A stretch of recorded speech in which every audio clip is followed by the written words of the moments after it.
भारतीय सेना को नई शक्ति मिली है। सेना के बेड़े में लड़ाकू गाड़ियों का नया बेड़ा शामिल हो गया है। आत्मनिर्भर अभियान के तहत बनी गाड़ियां बेहद एडवांस हैं, जो जंग के मैदान में जवानों की हिफाजत के साथ साथ दुश्मनों को नेस्तनाबूद करने की क्षमता रखती हैं। लेह में सेना के बड़े अफसरों को मौजूदगी में बख्तरबंद गाड़ियों का ट्रायल भी किया गया।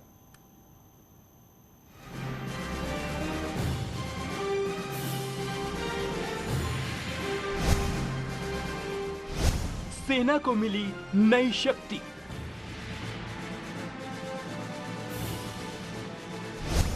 सेना को मिली नई बख्तरबंद गाड़ियां। भारत में ही बनी लड़ाकू गाड़ियां। जंग के मैदान में होंगी मददगार।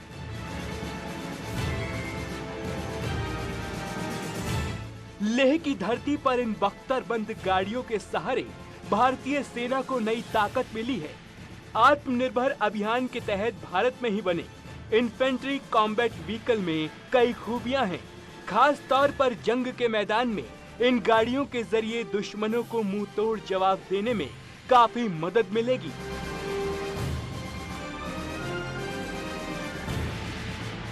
इन गाड़ियों में कई एडवांस हथियार लगे हैं और गाड़ी में बैठकर ही जवान इन हथियारों के जरिए फायरिंग कर सकते हैं। डीआरडीओ की निगरानी में तैयार की गई गाड़ियों को बेहद मजबूत बनाया गया है। ये आसानी से चलाई जा सकती हैं और इन पर दुश्मनों की फायरिंग का भी असर नहीं होगा। गाड़ी के अंदर सेना के जवानों के बैठने के लिए भी अच्छी खासी जगह है।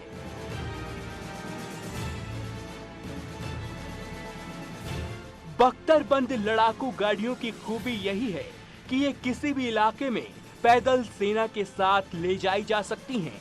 यानी रेगिस्तान हो या लेह लद्दाख जैसे हाई एल्टीट्यूड एरिया, हर जगह इन गाड़ियों की पहुंच है। जवानों के तेजी से एक जगह से दूसरी जगह तक जाने में भी इन गाड़ियों का इस्तेमाल किया जा सकता है। गाड़ियों में लॉन्ग रेंज ऑब्जर्वेशन सिस्टम भी लगा हुआ है, जिससे निगरानी, सीमा सुरक्षा और रणनीतिक सुरक्षा में काफी मदद मिलेगी। आत्मनिर्भर अभियान के तहत बनाई गई ये लड़ाकू गाड़ियां किसी भी मौसम में काम कर सकती हैं। ये 24 घंटे पावर बैंक से लैस है। इतना ही नहीं, 18 किलोमीटर तक इन गाड़ियों के जरिए आसानी से नजर रखी जा सकती है। लेह में इन बख्तरबंद गाड़ियों को सेना के हवाले किया गया। यहाँ बड़ी संख्या में जवानों के साथ साथ सेना के अफसर भी मौजूद थे। ट्रायल के दौरान जवानों को बख्तरबंद गाड़ियों में बिठाया गया और इससे ऑपरेट करने की जानकारी दी गई। उत्तरी सेना के commander lieutenant general Upendra Dwivedi खुद भी लड़ाकू गाड़ी में सवार हुए और इसे ड्राइव किया। गाड़ियों की खूबियों से लेफ्टिनेंट जनरल उत्साहित नजर आए और उन्होंने भरोसा जताया कि सेना के लिए इस तरह की गाड़ियां काफी फायदेमंद होंगी।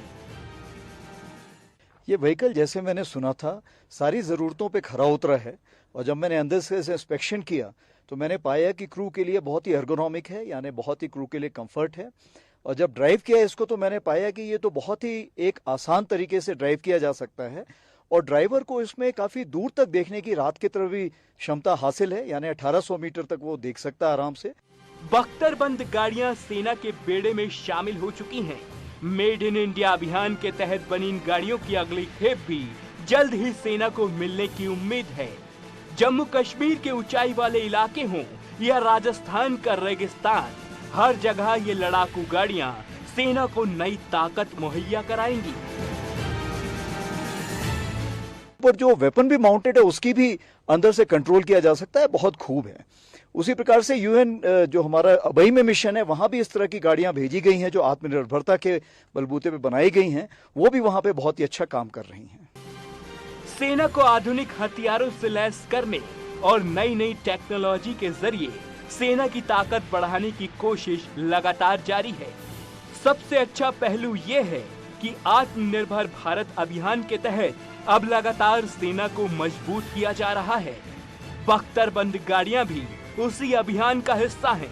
जिस तरह लेह में नई गाड़ियां सेना को मिली हैं, उससे साफ है कि सीमा सुरक्षा को लेकर पहले से ही मुस्तैद जवानों को नई शक्ति मिली है, जिससे वो और बेहतर तरीके से न सिर्फ दुश्मन पर निगाह रख सकेंगे, बल्कि किसी भी हालत में दुश्मन पर वार करने और उसे पस्त करने में भी कामयाब होते रहेंगे। Bureau report, news 18।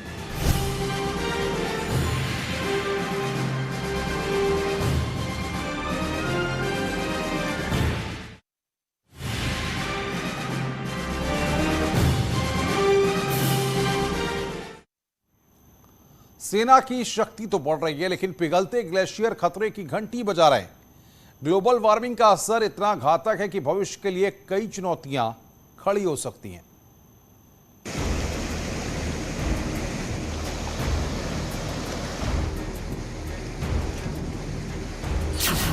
Gomukh glacier पर खतरे के बादल।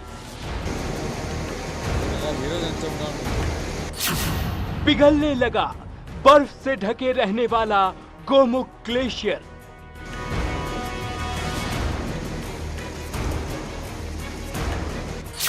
प्रकृति से खिलवाड़ का दिख रहा साइड इफेक्ट।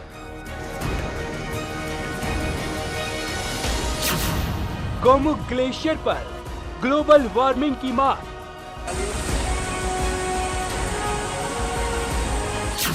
संकट में गंगा को जीवन देने वाला ग्लेशियर।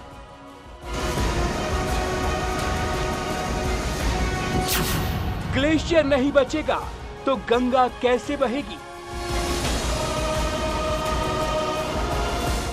हर साल 12 से 15 मीटर नीचे खिसक रहा गोमुख ग्लेशियर।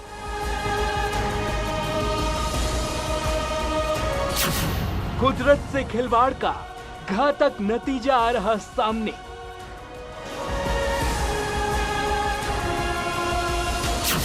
गोमुख ग्लेशियर से आई चौंकाने वाली तस्वीर।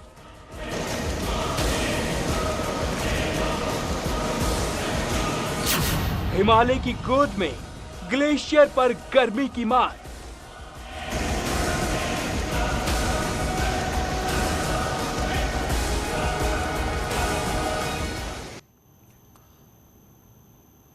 गंगा को जीवन देने वाला गोमुख ग्लेशियर हर साल बेहद तेजी के साथ पिघल रहा है। गोमुख की ताजा तस्वीरें भी परेशानी बढ़ाने वाली हैं। वैज्ञानिकों के मुताबिक गोमुख लगातार सिकुड़ रहा है, जो भविष्य में बड़े खतरे की आहट है। संकट गोमुख ग्लेशियर पर है और सवाल गंगा के अस्तित्व को लेकर उठने लगे हैं।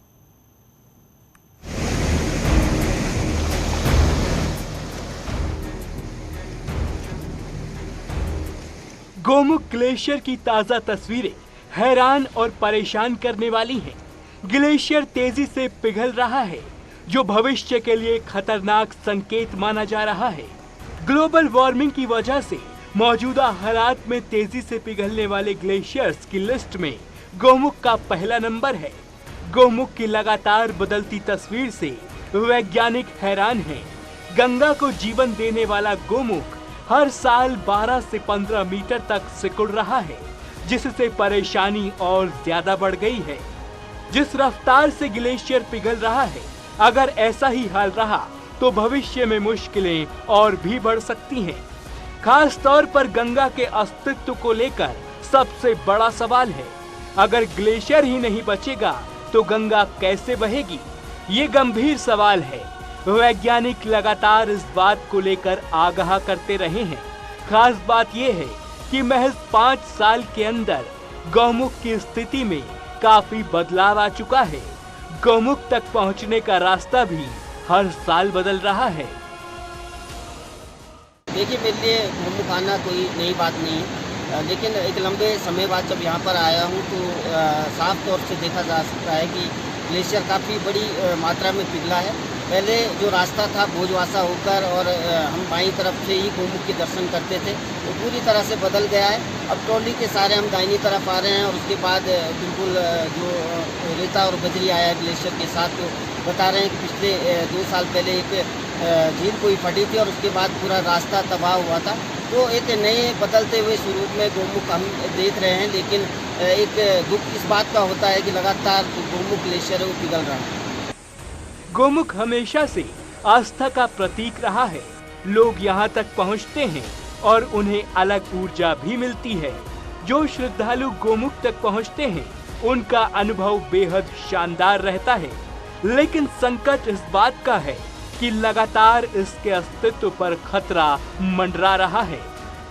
गोमुख पहुंचे हैं और आने में थोड़ा दिक्कत तकलीफें तो है।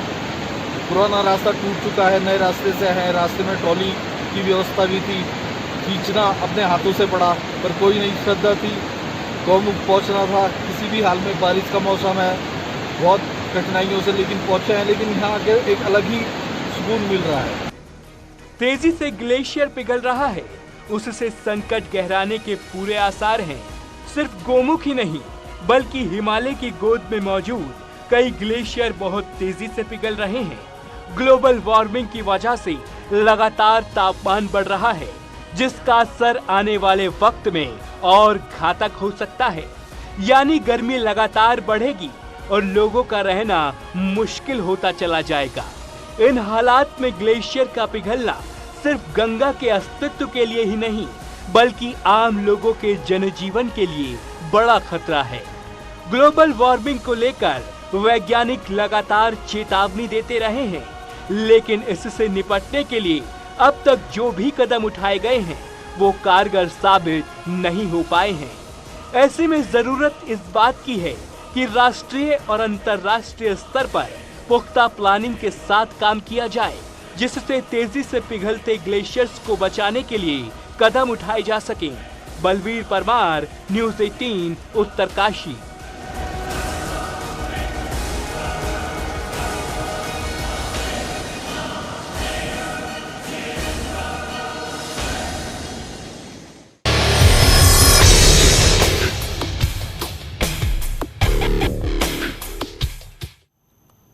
बाबा बर्फानी के दर्शन के लिए जाने वाले श्रद्धालुओं का स्वागत इस बार बनारसी पान, बनारसी कचौड़ी, जलेबी और ठंडई से होगा। चंदनवाड़ी में श्रद्धालुओं के लिए कैंप तैयार किया जा रहा है। यहां भोले के भक्तों का स्वागत बाबा विश्वनाथ की नगरी के पकवानों से किया जाएगा।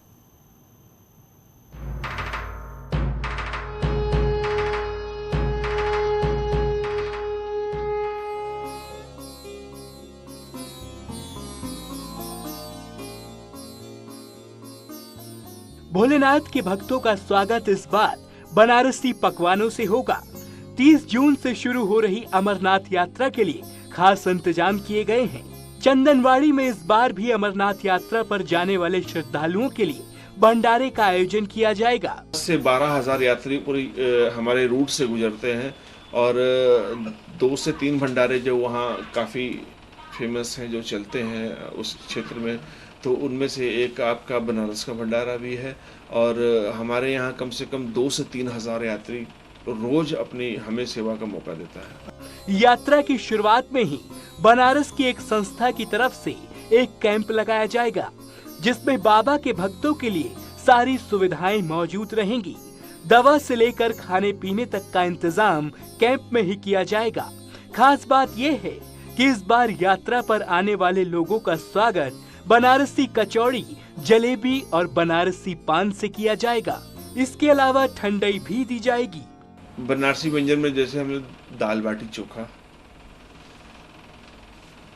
पूड़ी सब्जी, जलेबी, कुछ रूप में जो बनारसी होते हैं जो वहाँ ठहरते हैं उनको खिलाया जाता है।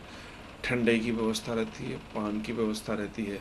अमरनाथ यात्रा शुरू होने में अब ज्यादा दिन नहीं बचे हैं, लिहाजा भक्तों के स्वागत के लिए चंदनवाड़ी में तैयारियां तेज हो चुकी हैं।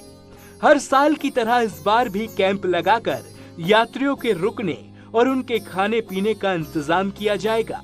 यात्रियों को किसी तरह की दिक्कत ना हो, इसके लिए भी पूरी प्लानिंग की जा चुकी है। तो पहलगाम से 16 किलोमीटर ऊपर चंदनवाड़ी में, जहां हर साल पहाड़ घिसक के हमारी ज़मीनों को ख़राब कर देता है, और हम यहां जाने से 10 दिन 15 दिन पहले अपनी ज़मीनों को वहां बनाते हैं, प्लेन करते हैं। वहाँ जेसीबी और भी लगी रहती है, उनसे द्वारा, मजदूरों के द्वारा या अपने सेवादारों के द्वारा ज़मीन को वापस प्लेन करते हैं। फिर वहाँ टेंट और तंबू गाड़ते हैं। हर साल हमें दिक्कत होगी, बर्फ़ पड़ती है, पहाड़ खिसकना है ही है। यानी बाबा बर्फानी का दर्शन करने वाले भक्त बनारसी पान के साथ कचौड़ी और जलेबी का लुत्फ उठाकर आगे बढ़ सकेंगे। रवि पांडे, न्यूज़ 18, वाराणसी।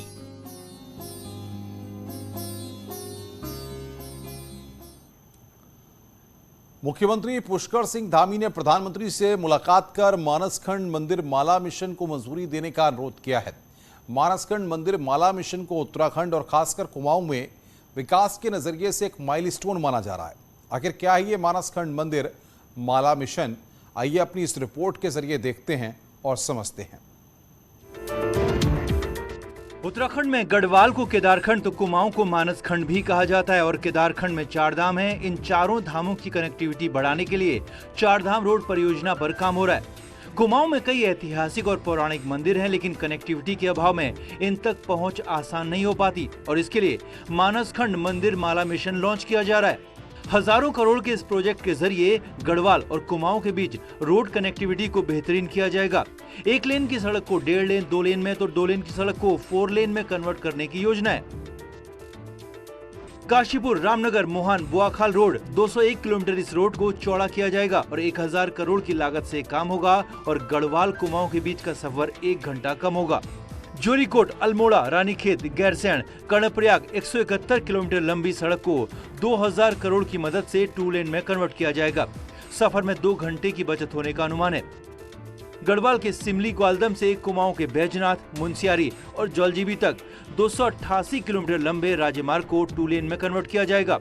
रामनगर, लालढांग, झिरना, पाखरो और कोटद्वार 88 किलोमीटर लंबी सड़क को 700 करोड़ की लागत से 2 लेन में बदला जाएगा। हमारे एग्जिस्टिंग नेशनल हाईवेज हैं उनको 2 लेन करने का और जो 2 लेन है और उनकी महत्व को देखते हुए 4 लेन में कन्वर्ट करने का प्रोविज़न रखा गया। इसके अतिरिक्त जो हमारा गैरसैंण जो ग्रीष्मकालीन राजधानी अभी है उसको भी जोड़ने वाली जो सड़कें हैं महल चौरी, बछुआ बाण, चौखुटिया, ये इसको भी 2 लेन करने का प्रस्ताव है। कुमाऊं के अंदर भी दर्जनों सड़कों का कायाकल्प होगा। जिन मंदिरों, पर्यटक स्थलों तक रोड नहीं पहुंच सकती उन्हें रोपवे से जोड़ा जाएगा।